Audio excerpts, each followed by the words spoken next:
চলুন আজকে আপনাদের কাছে একটি গল্প শেয়ার করি। হযরত আবু বকর সিদ্দিক রাদিয়াল্লাহু তাআলা আনহু একদিন হযরত আবু বকর সিদ্দিক রাদিয়াল্লাহু তাআলা আনহু মধ্যরাতে নামাজরত অবস্থায় কান্না করতেছে।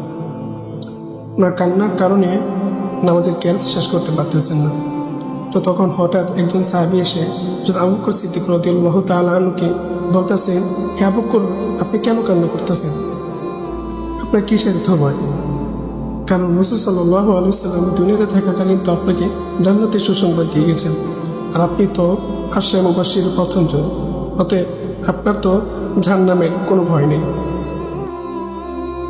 আবু বকর সিদ্দিক রাদিয়াল্লাহু তাআলা আনহু তার প্রশ্নের উত্তরে জবাব দেন, আল্লাহর কসম, আমার এক পা যদি জান্নাতে থাকে আর এক পা যদি বাহিরে থাকে, তাও আমি আমার নিজে এরকম মনে করি না। কারণ আমি জানি না আল্লাহ রাব্বুল আলামিন শেষ পর্যন্ত আমার কি ফয়সালা করে।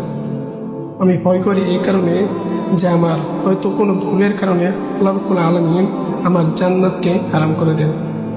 তো দেখেন ভাই, তাদের সাহাবীদের তাদের মন মানসিকতা, তাদের চিন্তাভাবনা কতটুকু উচ্চ পর্যায়ে ছিল।